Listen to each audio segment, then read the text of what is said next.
Okay, next we're going to install the airstone or bubbler. This is critically important for keeping the circulation going so we can make sure that your salmon have enough oxygen in their tank. This is what the airstone looks like. Yours may look exactly like this or slightly different. There's a porous stone, kind of feels like a pumice stone in here, and then it's backed by a flat piece of plastic. At one end there's a plug, a cap, and at the other end is open. This is where you want to install the air line, so it just slips on that nozzle right there. And then you need to have a long piece of air tubing because the other end will connect to the air pump itself. Let's look at that.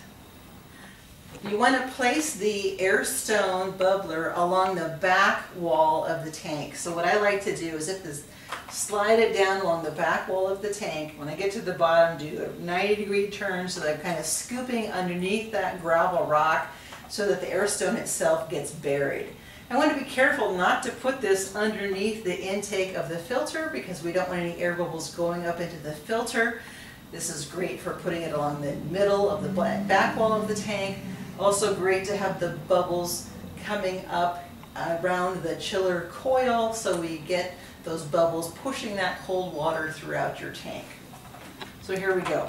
I'm going to slide the airstone along the back wall in the middle of the tank, get down to the bottom of the rocks, scoop underneath those rocks so that then those rocks can cover up that airstone, kind of camouflage it and hold it in place.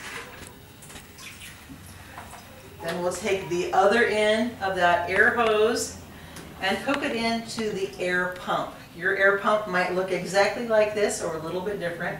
There's an electrical cord coming out one end, and there's usually one or two air openings on the other end. So attach that air line to that air opening in the pump.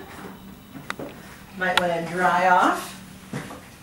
Make sure you're not getting too much water around your electrical outlet when you go to plug things in.